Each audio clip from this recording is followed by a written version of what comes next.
Hi, my name is Liz and this is the channel of The Unseen. We talked a lot about ethically sourced products and sustainability, but what is sustainability actually? Today I want to define sustainability and also in the context of the company. Sustainability has also been described as meeting the needs of the present generation without compromising the ability of future generations to meet their needs. Sustainability is also defined through the three-pillar concept: environment, economy, and society.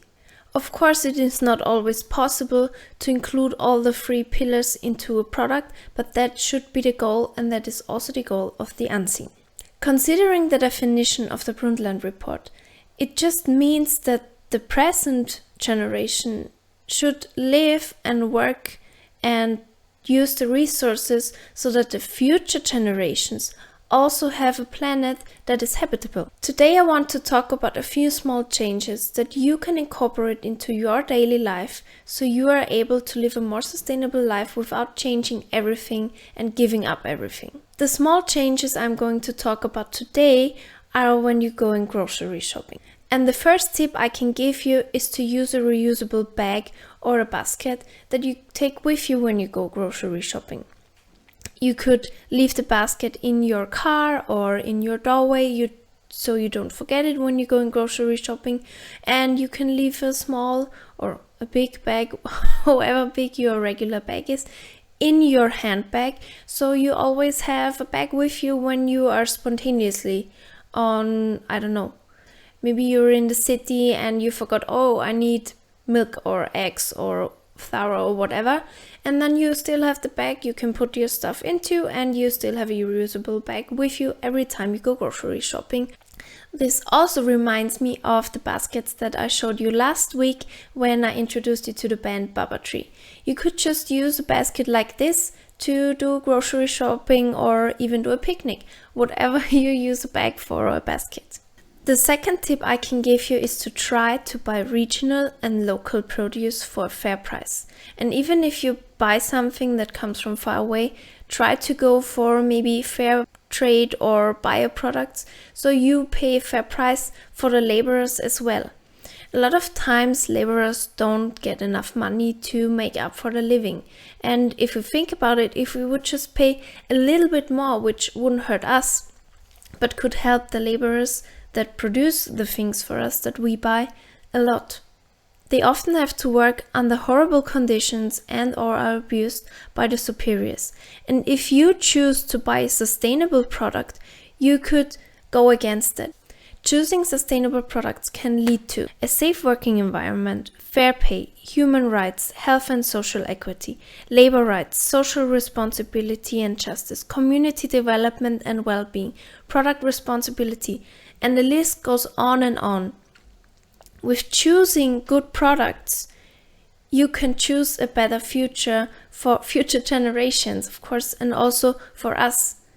If you think about maybe you have children or maybe you want to have children in the future, they still need a work that is habitable for them as well and not just for us. If possible, try to reduce the amount of plastic you use. I know that not all of the countries or regions are able to drink the water that comes out of the tap and they need to buy plastic bottles, and I know that. But if you think about it, why would you buy a banana that is wrapped in plastic? They already have a natural layer that protects them, so why use more plastic? You could also try and find shops that provide unpacked goods and just minimize the plastic where you don't need it. As I mentioned, products that already have a protective layer, or if you live somewhere you can drink the water from the tap. Drink the water from the tap instead of buying plastic bottles. What also really affects the environment is what you eat. If you reduce the amount of meat or in general animal products that you take to yourself or eat, this would help the environment a lot. You don't have to immediately go vegan or vegetarian. I'm not a vegan or vegetarian myself, but I limit myself to eating meat only 2 times a week and also to minimizing my intake of animal products in general. So I try to do a vegan day once a week. And I think if you don't want to go the extreme, maybe you can have 2 days where you don't eat meat. It also helps the planet a lot if you just reduce the amount. It's not about renouncing it completely, just giving the planet or the environment a little relief. And also, if you can maybe afford it or if you have access to it, try to use or avoid mass production.